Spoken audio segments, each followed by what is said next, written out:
This episode is fueled by the American Petroleum Institute. No matter your politics, no matter the debate, one thing is certain. America runs on affordable, reliable energy. America's policies must recognize that Americans benefit from making, moving, and improving the energy right here in America.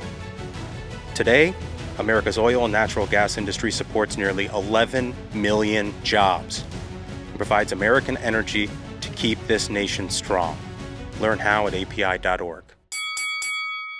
I want to welcome to the program somebody you will instantly recognize from all of his news commentary over the years, incredible radio shows. He was on Fox forever.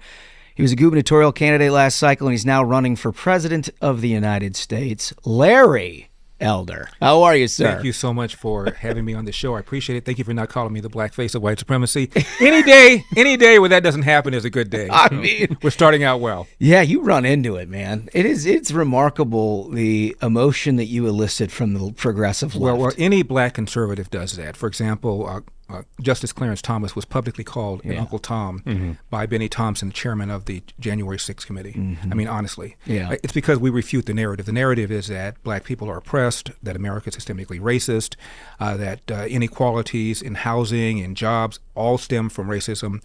And if you don't buy that, you blow up their whole narrative. And the reason for that narrative is that they want to get black people angry. They want to get black people thinking about social justice and equity, whatever the devil that means, rather than crime or bad schools or jobs, because they want that 90-95% near monolithic black vote without which they cannot survive at the national level. I mean, look, I feel like that's a pretty good theory of the case, because I can't figure out why you would go about executing a plan like that upon any American unless it was just simply brass tacks of vote. I mean, think about it. America is the only majority white country that's ever voted for a black president. The three biggest cities in America, New York, Chicago, L.A., all have black mayors. All are on their second black mayor. L.A. only has 9%. We've just elected a black female mayor. Congress is roughly 13% black, which is roughly the percentage of population that's black. The president of Harvard is a black female. There have been blacks who have been president of the American Medical Association, 2 of them. Blacks who've been president of the American Bar Association, 2 of them. There's been a black governor of one of the former Confederate states of Virginia, Doug Wilder. I can go on and on. Yeah. Racism has never been a less important factor in America. So then why would somebody like Barack Obama talk about a privileged life, went to the finest school in all of Hawaii, goes to Occidental, which is a competitive private school in L.A. for the first 2 years, finishes up at Columbia, goes to Harvard, becomes president of the Harvard Law Review, goes to Chicago, becomes U.S. senator. Before he knows where the bathroom is, he runs for president, gets elected, gets reelected. But racism is holding black people back. Really, it's nonsense. Really held him back. It's nonsense, and but it really is dividing the country on so many different levels.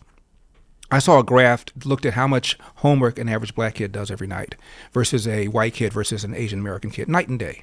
Now, if you are a kid and you're being told a steady diet, whether from Barack Obama or Al Sharpton or Jesse Jackson or now Joe Biden, that the man's holding you back, why in the world would you invest a lot of time and energy? And also something called the Ferguson effect, which I've been talking about on the campaign.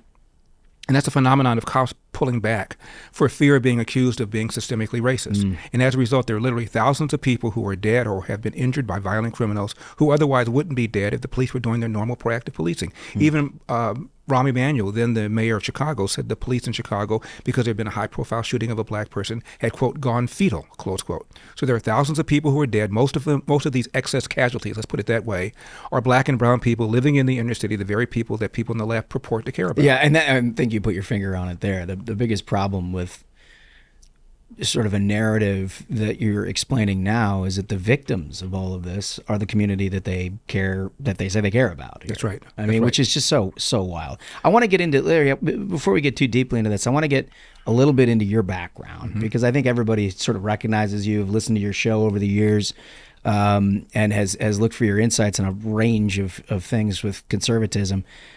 Tell us a little bit about growing up, and you were a California guy right from the very beginning. Tell us about it. Thank you for that. Well, I used to be a porn star, and my career wasn't going well. I wasn't getting any work. I was typecast as a black face of white supremacy. You can't get any work. My dad never knew his biological father. By the way, I believe the number one social problem in America is the epidemic of fatherlessness. I've been talking about it for decades. Yeah, you have been talking about it for decades. 70% of black kids enter the world without a father in the home, married to the mother, up from 25% back in 1965. Now 25% of white kids enter the world without a father in the home, married to the mother. And the numbers are clear. Even Barack Obama once cited them. If you're raised without a dad, you're 5 times more likely to be poor and commit crime, 9 times more likely to drop out of school, and 20 times more likely to end up in jail. What's happened is Lyndon Johnson in the mid-'60s, I think with the best of intentions, launched a so-called war on poverty. And since then, we've incentivized women to marry the government and incentivized men to abandon their financial and moral responsibility. And virtually nobody is talking about it, and that's one of the big issues, in my opinion, on this campaign. But back to your question, my father never knew his biological father, so it's not a death sentence, necessarily. He was thrown out of the house at the age of 13 by his irresponsible mother. Athens, Georgia, Jim Crow South, black boy, 8th grade education at the beginning of the Great Depression. He picked up trash, did anything he could. Ultimately, he became a Pullman porter for the trains. They were the largest private employer of blacks in those days. And he came to this place called California and a city called Los Angeles. And my dad, this is before the war, World War II, my dad was blown away. You could literally walk in the front door of a restaurant and get served. My dad always had packages of crackers and tin cans of tuna with him because he said in the South you never knew if you'd be able to get a meal. So my dad made a mental note, maybe someday I'll relocate to California. Pearl Harbor, my dad joined the Marines. My dad was a Montford Point Marine. They're the first black Marines. People know who the Tuskegee Airmen are, but they don't know who the Montford Point Marines are. They were equally revolutionary. And my dad was in charge of cooking for the colored soldiers. As you know, the military was segregated then. So my dad can look at a cake and tell you what's in it. He's that good. So he gets out of the military, served in Guam, where there was heavy fighting, and gets to Chattanooga, Tennessee, where he married my mom, and he wanted to get him a job as a short order cook. And he goes to restaurant to restaurant to restaurant, pardon the language, and he was told, we don't hire niggers. My dad goes to the unemployment office. He said, the sign said, the lady says, you went through the wrong door. My dad goes out to the hall, sees colored only, goes to that door to the very same lady who sent him out. She's going to tell him what the rules were. Oh my My God. dad came home and said, this is nonsense. I'm going to L.A., where I was before the war. Get me a job as a cook. I'll send for you. Comes out to California, walks around for a day and a half, and he's told, I'm sorry, you have no references. My dad said, I need references to make ham and eggs. How about the Marines? And Is that a reference? and my dad said, I'll work for free, just write me a reference. They wouldn't even do that. You're He goes to kidding. the unemployment office, this time just one door. That's how progressive California was. And she says, I have nothing. My dad says, what time do you open? She says, 9. What time do you close? She says, 5. My dad said, I'll be sitting in that chair till you find something. He sat in the chair for a whole day, came back the next day, sat there until maybe midday. She calls him up. I have something. I don't know whether you're going to want it. My dad says, of course I'm going to want it. I'm starting a family. What is it? She says, it's a job cleaning toilets at Nabisco brand bread. My dad did that for over 10 years, took a second job at another bread company cleaning toilets, cooked for a family on the weekend because he wanted my mom to be a stay-at-home mom, which she was until the last of us was in middle school. Went to night school to get his GED, and then after that went to night school to learn how to operate a small restaurant. The man never slept, which is why he's grouchy all the time. So my dad starts the cafe in his late 40s. He runs it until his mid-80s. When my dad retired, he owned that property. He owned the property next door, and he owned the home that we still have in our family. Amazing. Not too shabby for somebody with an 8th grade Amazing. education, thrown out of the house by his mom. By the way, his mom was illiterate, and my dad was born in the back of a room, as most blacks were in those days, not in the hospital. So he doesn't know his birth date. He goes to kindergarten. The lady says, what's your birthday? My dad said, I don't know. He knew the year, 1915, 50 years after the Civil War. But he didn't know the day. So she wrote down May 25, which was her birthday. And so every time May 25 rolled around, I said, Dad, we have a 1 in 365 chance of this being the actual. And the reason I tell this story is because my dad and my mom was born on a farm in Huntsville, Alabama. And I mean, my mom told me that when you went to a department store, if you could go to one, because my grandfather grew stuff and gave it to the guy who owned the department store, my mom could go there, provided the store was closed. She would go in the back door. Once the clothing fit her body, once the clothing touched her body, she had to buy it. And they were telling me this story, by the way, when I was in my 30s. Oof. And I asked my dad, was it that way to you too? My dad pointed to his head. He said, hats too. You put on a hat, you had to buy it. And I said, why don't you guys tell me these stories when I was younger? And they said, we don't want you to be bitter because the world's changed now. It's not the same way. My dad was a lifelong lifelong Republican. My mom was a lifelong Democrat. You should have been a fly on the wall to hear some of the arguments. I can only imagine. My dad was defending Richard Nixon during Watergate. My mom wanted him executed. It was hysterical. bet the dinner conversations were something else. But nobody called anybody a fascist. Nobody called anybody a Nazi. Nobody said you only care about the rich. You don't care about the poor. They argued civilly. And my dad always said this about Democrats. Democrats want to give you something for nothing. When you try and get something for nothing, you almost always end up getting nothing for something. One of his favorite sayings. That's good. So they wouldn't let us complain. Anytime we talked about it, some alleged obstacle, my dad would say, the door is wide open. All you have to do is walk through it. And that was then. That was in the 50s, early 60s when I grew up. So right now I have very little tolerance when I hear this business about systemic racism. Both think tanks on the left, Brookings, and on the right, the American Enterprise Institute, have outlined the formula to escape poverty. It's pretty simple, if not hard to do. Finish high school. Make sure, ideally, your high school is one where you can read, write, and compute at grade level, which is why I support school choice. There are 13 public high schools, I kid you not, in Baltimore where 0% of the kids can do math at grade level. We've followed it. And all these elites, Barack Obama, Joe Biden, Gavin Newsom, all send their own kids to private school. They wouldn't put their kids in a public school on a bed. Yeah. So finish high school, get a job. Don't quit the job till you get another job. Don't have a child until you get married. Get married before you have the child, and avoid the criminal justice system. You do that, you will not be poor. Now the question is, why isn't this happening? The answer is back to what we said earlier, and that's the absence of fathers. Yeah. Geez. I mean, you can see the impression that your father made on you. Now, as you get older, you get into the entertainment business. Yeah. And that's got to be an interesting switch, right? All happenstance, but I'm a firm believer that luck is what happens when opportunity meets preparation. Yeah.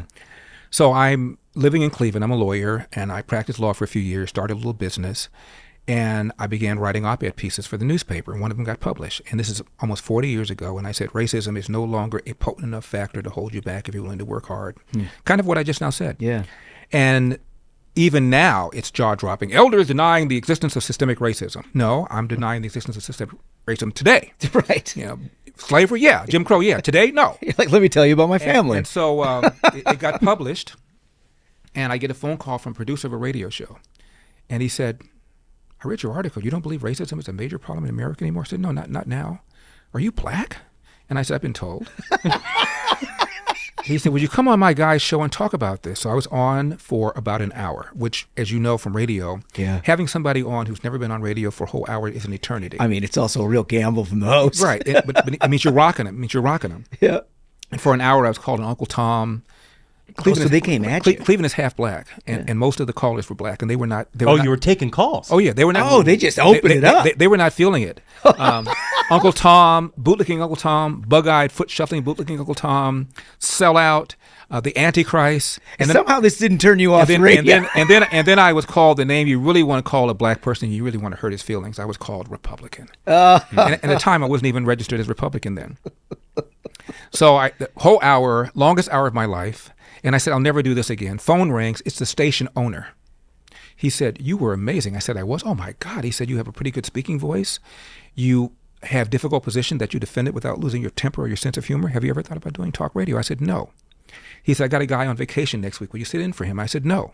Do I have to take college? He said, why? I said, I don't like being yelled at. I don't like yelling. He said, are you married? At the time I was. He said, do me a favor, go home, talk it over with your wife, and call me tomorrow. I said, I'll do that, but I'm not going to change my mind. I don't want to do this. So I went home. I mentioned it to my then wife, Cindy. We're still friends. And she said, what do you know about talk radio? I said, I know nothing about it, other than I know it's shallow, glib, and stupid. She said, it is. You'd be good at it.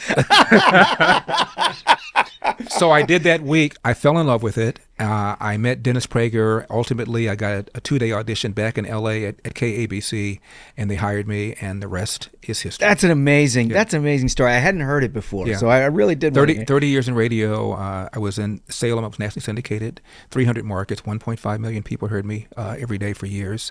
I'm also a nationally syndicated newspaper column. Been doing a weekly column since April of 1998. I've missed 1 week. I gave it up twice to run for governor and again to run for president. New York Times bestselling author. Believe it or not, I have a star in the Hollywood Walk of Fame. Oh, wow. I kid you not. Hollywood and Vine want to touch me?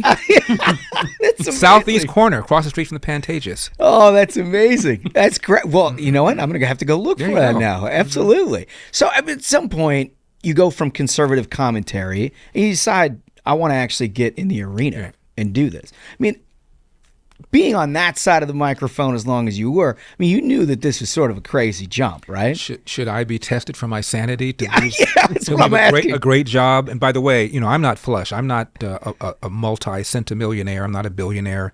This is costing me money. I still have bills. And I gave up, as I said, my column, my radio show, my TV show twice to do this. And you don't get the money back. Yeah. And there's no guarantee you get it back. Yeah. I got my column back. I got my TV and radio show back when I left the race for governor, but there's no guarantee. So I'm doing this because I give a rip. I'm doing this because I care about the country. I'm doing it because I want to talk about the epidemic of fatherlessness, the lie that America is systemically racist, the vital, vital need for school choice in urban America. Yeah, I hear that. We need to get rid of these soft on crime George Soros DAs. On my website, LarryElder.com, I've got a plan to do that. It's called Enforce the Law Act that allows states to set up commissions of retired judges, retired DAs to get rid of these soft on crime George Soros-backed DAs. And then there's this big one. We just had this big battle over the debt ceiling, and you guys have been around long enough to know that the debt ceiling always gets raised. And no one wants to shut down government because a couple times it's happened. The side that's blamed gets hurt in the polls. And so spending grows, whether it's a Democrat, whether it's Republican. Under Ronald Reagan, my favorite president, government got bigger. He promised to shut down the Department of Education. It was bigger when he left and when he entered. It got bigger under George Herbert Walker Bush, bigger under W, got bigger under Donald Trump. The only way to rein in government spending, because much of it is on automatic pilot, the so-called entitlements programs. 70%. And if you run to say you're going to reform Social Security, Medicare, Medicaid, you will lose elections. The other side will accuse you of not caring about the poor, the sick, the elderly. So the only way to reform these programs down the road is with an amendment to the Constitution to fix spending to a set percentage of the GDP, with exception for war and for natural disaster. Now, amendment takes time, but since the Constitution was ratified, it's been amended on average every 10 years. It takes the bully pulpit of the president to explain it, particularly to young voters. These programs are not going to be there for you if we don't do something. The word unsustainable to describe them was used by Bill Clinton and also used by Barack Obama, yet nothing gets done.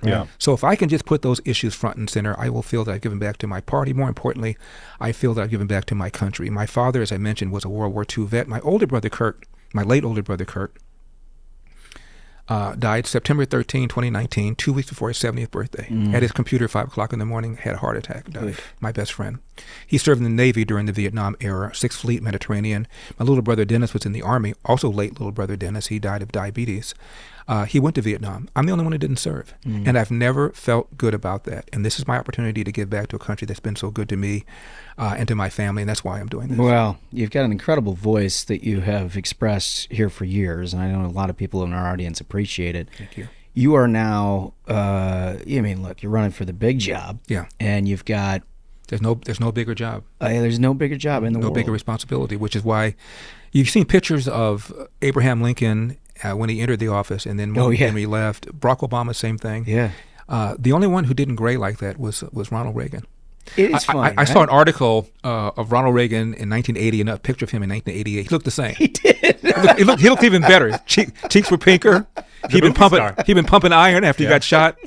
But his aides, Deaver, Meese, they all look. Baker, they looked like they had been run over by a freight train. And headline said, "What happened to Ronald Reagan's stress? He delegated it." Yeah. So I've got a question for you. You were talking about unsustainable, and you can speak to that firsthand in California. Oh God, yeah. 1.5 trillion unfunded pension liability. And everybody always says the budget that Newsom bragged about having being $100 billion surplus is now a $30 billion deficit. Well, the reason why I think it's important for our listeners, everybody always says, the progressives always preview what they're going to give to the rest of the country first in California. So I'm hoping you can speak a little to that. Coming to a theater near you. Yeah. We've got 2/3 Democrats in the lower house, the Assembly, 2/3 Democrats in the upper house, the Senate. Republicans need not even show up for work. So they pass one job-killing bill after another, one freedom-sapping bill after another, and we have, for the first time in the history of California's 170-year history, people leaving. There's a magazine called CEO Magazine. It's been around about 15 years, and they ask CEOs of companies, what's the best place in which to do business? What's the worst place? For all 15 years, California has been the worst place. I mean, you really have to be bad to get people to leave that coast. Highest state income tax, 13.3%. Even Bill Maher, who lives in L.A., complained about the taxes he's paying. When you lose Bill Maher, our schools are near the bottom. Crime through the roof. We have all these soft on crime DAs that people like Gavin Newsom backed. Even the one in the Bay Area was recalled. He was that bad. Yeah. And problem, massive homeless problem. When Gavin Newsom was the mayor of San Francisco, he promised to solve the problem by the time he ended his second term. The problem is even worse now. And when he was lieutenant governor, which he served for 8 years, he pounded the table and would complain he had nothing to do. And I said, hopefully, maybe you should go back to the Bay Area and promise to fulfill the promise you made to get rid of to solve the homeless problem. So California is a warning to the rest of the country what happens when you have a one-party state, which is why I've written a book called As Goes California, My Mission to Rescue the Golden State and Save the Nation. My goals are modest. You can order it on Amazon or on Barnes & Noble. And I outline exactly what's happened to California, exactly what's happened with treating business people like they're villains and treating villains like they're victims of our society. Yeah. And that's what they've done in California. The stupid panel for reparations. There's a panel, by the way, for all you business people, there's a panel that's set up to determine the wages of fast food employees in your restaurant. Yeah. Gavin Newsom signed a bill mandating a course in ethnic studies for everybody graduating from high school. As you know, he's banned the sale of gasoline-powered cars by 2035. Yeah. Never mind the market. Never mind people don't want them. Well, never mind the fact that you're not going to be able to power anything else in the state of California. And never mind the assumption that EVs are better for the planet than gasoline-powered cars. Right. I think it's dubious at best. But they don't see it as a warning. They see it as a model for the rest of America, right? Which is why Gavin Newsom is so arrogant as to think he could actually run for president and get elected. Well, and that's my point here is there's a lot of talk, will Joe Biden actually run? Obviously, he's launched his campaign, and a lot of people are looking over to Gavin Newsom saying, like, maybe this is our white knight on a horse to come in and save the day. Do you think there's any truth to that? No, I'll tell you what's going to happen. And this is a minority, not racial. This is a minority point of view. I can't wait to hear what you're about to say. That nobody seems to buy, but I don't understand why. Why do you suppose Gavin Newsom hasn't announced already? What's he waiting for? The answer is Kamala Harris. Kamala Harris is on deck. Keep in mind when, for a brief shining moment, Bernie Sanders was a front runner after he won the Nevada caucuses in 2020. Yeah, I mean, he took a self-described Democrat socialist was a Democrat's front runner, and they went holy bleep. That's when James Clyburn, the representative from South Carolina, on the eve of the South Carolina primary, endorsed Joe Biden and extracted a promise that Joe Biden's first Supreme Court nominee be a black female. Biden's VP, black female. When for a while it appeared that Dianne Feinstein might not fulfill her term, Gavin Newsom publicly said, I'm going to appoint a black female. It is the year of the black female. Gavin Newsom many times has said, women are smarter than men. My job should be held by a woman. Condescending. He doesn't believe it, obviously. Why don't you just resign and turn it over to a black female? Right. And so this is the condescending kind of thing that Democrats say because they're the identity party. So Gavin Newsom is going to drop kick the first black female vice president who might become the first black female president? Are you kidding me? The most loyal part of the Democratic base are blacks, and black females are even more loyal than black men. The first primaries in South Carolina, 60% of the Democrat voters are black. Most of those are black female, and they love them some Kamala Harris. There was a poll in the LA Times. Among black people, her poll is 70%. It wasn't broken down by gender, but I assure you black women like her even more than black men do. And if black voters, particularly black females, see that Kamala Harris kicked aside for a white dude like Newsom or Mayor Pete, they'll be so angry they won't vote Republican, they just won't vote, thereby guaranteeing that whoever the nominee is on our side will become president. So you think there's an even odd shot she's the Democratic nominee? Well, come on. If Biden can fog up a mirror, he's a nominee. Yeah. If he cannot fog up a mirror, or if so many scandals cause him to leave the stage, it will be Kamala Harris for the reasons I mentioned. Yeah. But keep in mind, she's ambitious. Yeah. It's not like she didn't want the job. Oh, no kidding. She ran for president. Right. Yeah. And she's been elected. She got elected DA in the Bay Area. She got elected AG in California. She got elected senator. She dropped out before the first primary for president, but wasn't because she didn't want to be president. Yeah. So the only way this happens is if Kamala Harris says, you know what, I'm so vacuous, I am so incompetent, I got to leave. Or they bring in a black female with a star power, and only two fit the bill, and that's Oprah Winfrey and Michelle Obama, and both of them have said they don't want the job. So they are stuck with Kamala Harris. Now, what do you think? That's a fascinating take. Give me your reaction to my theory. I mean, I think it's a perfect theory. And I think you're absolutely right. What's funny, though, is, you were saying in South Carolina, she does really well with African Americans. I mean, the rest of the country doesn't really seem to agree. Yeah, You sure. know, Her poll numbers are pretty. she has the pretty dim. worst I know. approval rating of any vice president in history. It doesn't matter. Look at Joe Biden's numbers. He's still running. Yeah. Yeah. I mean, the feeling is that whoever it is on our side, particularly if it's Donald Trump, he's worse. At least we're not a fascist. At least we're not. At least we didn't undermine our republic. At least we're not election deniers. That's how they look at it. That's how they'll phrase it. Right. That's what they did when I ran for governor. I ran for governor. In comes Barack Obama. He cuts a commercial. In comes Joe Biden. Joe Biden said, "Larry Elder is the closest thing to a Trump clone has ever seen." Now, should I be insulted or flattered? You tell us. And nobody said Gavin Newsom is doing a good job for the people of California. No. They just said stop Republican takeover. That's how they look at it. Yeah, oh, yeah. We're Nazis. We're fascists. We're tyrants. By the way, I've always thought of this kind of interesting. See what you guys think. The Second Amendment is designed to prevent tyranny, but they've called Donald Trump a fascist and a Nazi and a Hitler for 4 years. Mm-hmm. Yet they want more gun control. Yeah. Now, isn't the point of the Second Amendment to stop a fascist, a Nazi, a tyrant from taking power?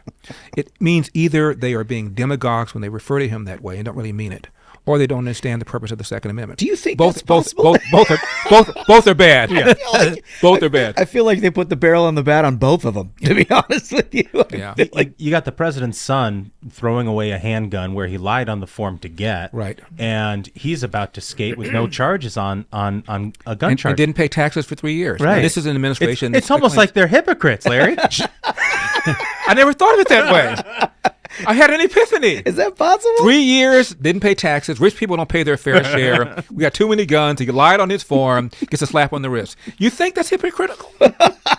The cynicism in this room is just choking me. I will also say that my only quibble with your theory about Kamala here is I agree with the analysis entirely.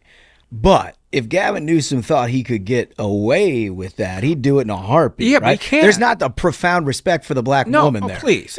That's not what's happening. Gavin Newsom is ambitious. He wants to be president. Yeah. If he could walk over her and be unscathed, he would have done it. He would have done it by now. Yeah. Also, I read a lot of the black media. There's a publication called The Grio, Grio. Yep, I'm familiar. And there was an article a few months ago. A headline was "Give a Sister, SISTA, give a sister a break." And it was about the ridicule of Kamala Harris' cackle, which they thought was sexist and racist. And the article attacked Joe Biden for giving her, quote, thankless tasks like getting to the root causes of illegal immigration. So they feel she's been mistreated. I'm just telling you, this is how black voters, especially black females, feel about the way Kamala Harris has been treated. Fascinating. And they will be livid if she's dropkicked. Yeah. No, I actually believe that. I think the Biden team actually feels that way, too. Well, what they've done is they've trained black people to feel that way.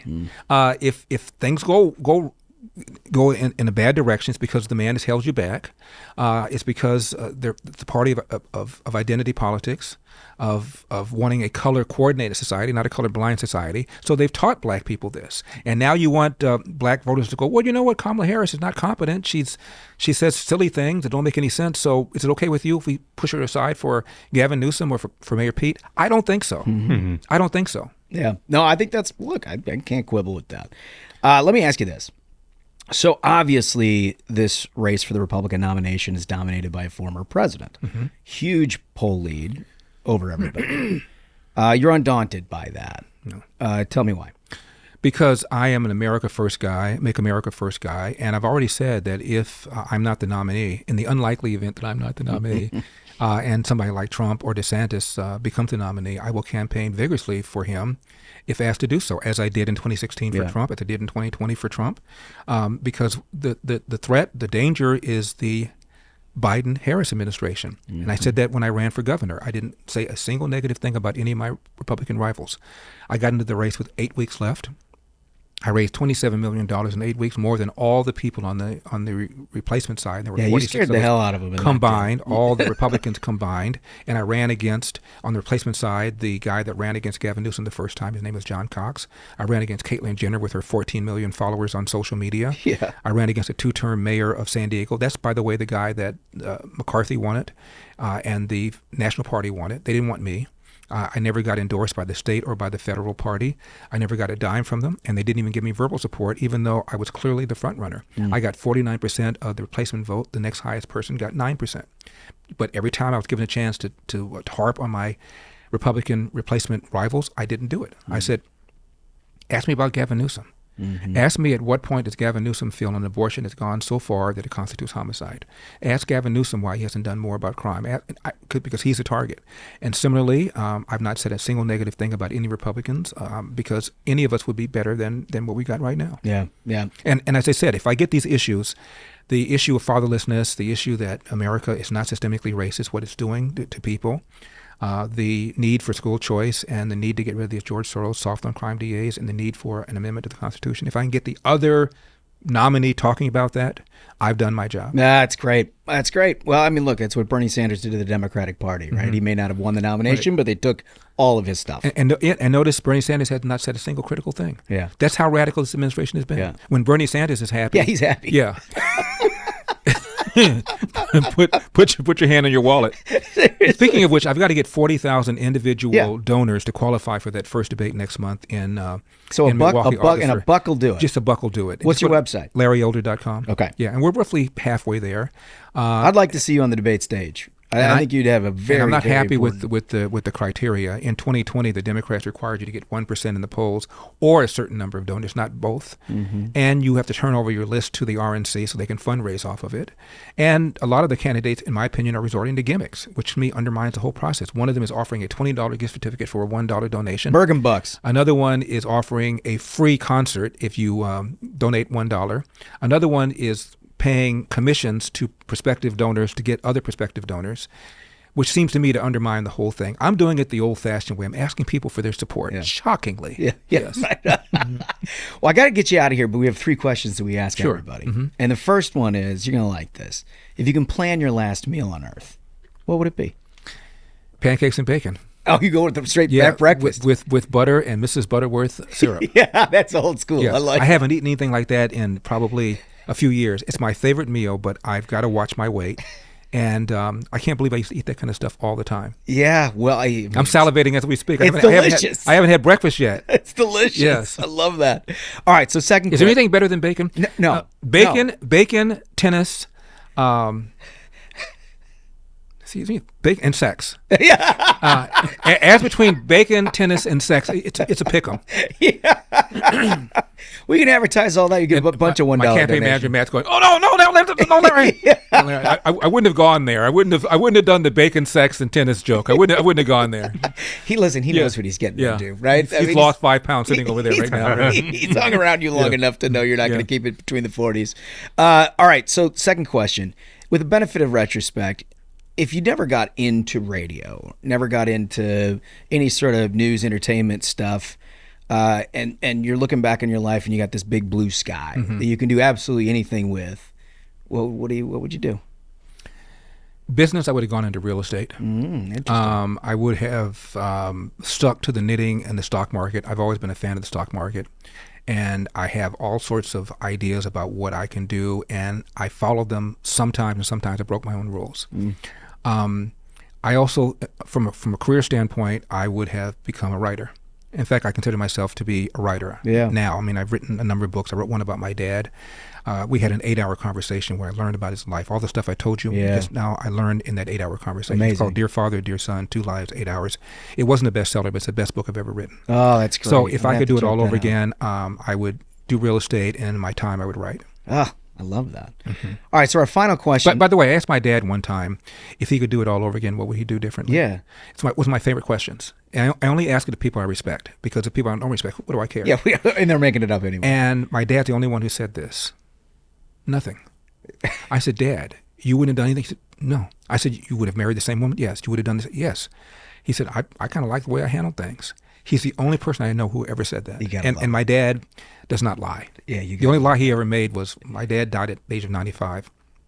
And I made my dad promise to live to 100. My dad said, I can't promise. I said, Dad, please. I can't promise. Dad, please. Okay, I promise you. It's the only promise he ever broke. He had to get you out of the room. Only promise he ever broke. Oh, man. That's a great story. 5 years short. He got every ounce out of that lemon. Oh, man, I love it. All right, so our last question, it's a little esoteric, so you got to bear. A little esoteric. Got to bear. All your questions have been esoteric. Bear with me a little bit. So our view is that almost every successful person is motivated by one of two things: the thrill of victory or the agony of defeat. And it's not that anybody likes to lose or anybody doesn't like winning. It's what motivates you to keep going. to go to the next step, to keep building, to keep, and then there's the sunny optimist, glass half full personality, clearly thrill of victory person, and then just sort of self-motivated. And then there's where's this question going? Then there's the agony of defeat person, who's more like a Michael Jordan character, right? Somebody whose every accomplishment they ever had, they celebrate for like 2 seconds. But any kind of step Jerry back. West was like that too. Exactly. Right. Yeah. Right. So on that spectrum, where do you think you find yourself? I have a church teacher named Mrs. Bailey who once asked me something like that. She said, "Larry, what drives you?" And no one asked me that before. I must have been 13 years old. And I said, "Mrs. Bailey, I want to see how far I can go before somebody stops me." Now, that's not quite an answer to your question, because I think neither one of them. I've always just tried to see whatever I could pull off. Can I get this? Can I do this? Can I make this happen? And I've always felt that you cannot go too far until you've tried. And so that's kind of how I look at it. Interesting. That's a fascinating answer. We haven't gotten that one before. But you've been challenging conventional wisdom for quite some time, so I'm not terribly surprised. Listen, Lee Elder, leeelder.com. That's an inside joke. You guys didn't hear the setup. No, we had a very funny. Actually, you should probably tell the audience about that. And Lee Elder is the first black person to play in the Masters. I think it was around circa 75. Yeah. So I started practicing law in a big law firm in 1977. I was the 5th black associate, by the way, at this law firm. Founded in 1890, 7th oldest law firm, I think, in the nation. So it was rare for anybody black to be there. And so I had all these white partners introducing me to other white partners and white clients. And if I had a nickel for every time this happened, I could fund my campaign. This is my young associate, Larry Elder. Mr. Jones, this is Larry Elder. And Mr. Jones would go, "Hi, Lee." I just died. It was too good not to bring up. And I would go, "Actually, my name is Larry Elder. Lee Elder is a golfer." And the guy would turn 18 shades of red. And I said, just don't worry about it. And it happened over and over and over again. Never when I was being introduced to a black person, just a white person. And that's because I believe that a lot of white people then and now walk on eggshells around black people because they've been taught that they're racist or institutionally racist, or they don't want to be perceived that way. So they're not listening. Right. They're not listening. And so I would say it over and over again. You weren't listening. And they would turn 18, 19 shades of red. And so you called me Lee Elder. Go to leeelder.com. That's because of that other conversation we had. I hope you don't mind, but I had to get you to share that. Yeah. You got to buy that domain and just redirect That's it to Larry Elder. Probably owned by the PGA of America. By the way, there's no relation as far as I know. We're not related. Lee Elder and Larry Elder are not related. Well, but besides, Elder is not my dad's biological name. My dad never knew his biological father. Elder was the name of some man who was in his life the longest. He was an alcoholic who was physically abusive to his mom, and my dad tried to stop it. The guy would beat the crap out of my dad. So my dad had never met his biological father. So Elder isn't even my dad's biological father's last name. I could so listen to you talk for 2 hours about your dad. I don't know who Elder is. He's probably out there somewhere. Hey, Mr. Elder, what up? Mr. Elder. Mr. Elder, what's up? Well, listen, Larry, thank you for coming in here. We really appreciate it. I think your voice is an incredibly important one for this debate, and I wish you good luck in your travels and your presidential campaign. Thanks, guys. I appreciate it. This episode is fueled by the American Petroleum Institute. No matter your politics, no matter the debate, one thing is certain. America runs on affordable, reliable energy. America's policies must recognize that Americans benefit from making, moving, and improving the energy right here in America. Today, America's oil and natural gas industry supports nearly 11 million jobs and provides American energy to keep this nation strong. Learn how at api.org.